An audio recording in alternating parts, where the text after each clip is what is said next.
Pinangunahan ni na Pangulong Bongbong Marcos at Russian President Vladimir Putin ang ASEAN-Russia Commemorative Summit kung saan tinalakay ang mga usapin sa kapayapaan, seguridad at ekonomiya. Ayon naman kay Pangulong Marcos, palalayain at pauwi na sa Pilipinas ang 24 na Pinoy na na-detain sa Russia. Mula sa Kazan, Russia, balitang hatid ni Tina Panganiban Perez. That during your chairmanship Sa gitna ng bilateral meeting ni na Pangulong Bongbong Marcos at Russian President Vladimir Putin sa Kazan, Russia, may isinangguni ang Pangulo tungkol sa 24 na mga Pinoy na nakadetain sa Irkutsk, Russia. I don't know if people are aware of this, but 24 Filipinos have been in detention in Irkutsk for how many months now? Nine months. Wala tayong balita, hindi natin malaman kung ano ng kalagayan nila. As far as we know, hindi naman sila nakasuhan. As a request, especially speaking for the families, kung pwede naman, we can find a way that they be, we get some information about them. Una. Pangalawa, na makahanap naman tayo ng resolution. Siyempre, respetado natin ang batas ng Russia, respetado natin ang kanilang pamahalaan. Ngunit, kung may paraan, sana magawa natin. Nagulat daw si Putin nang malaman ito, pero mabilis namang umaksyon ang Pangulo ng Russia.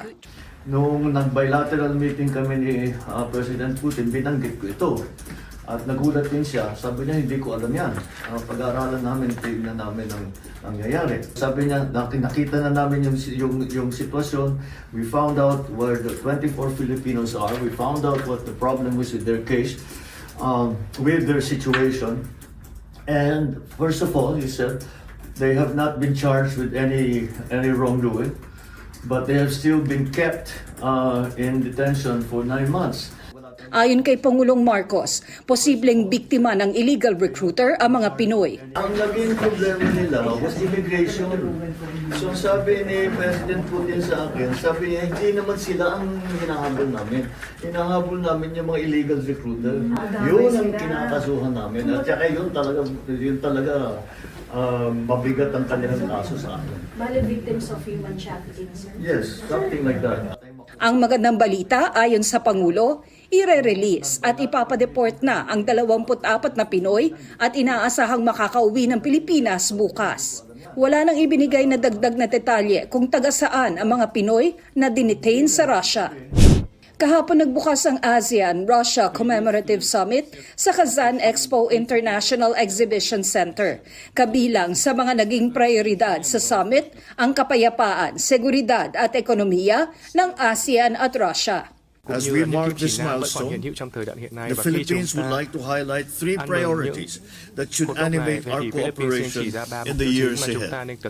First, peace, security, and stability. Second, a more dynamic economic partnership.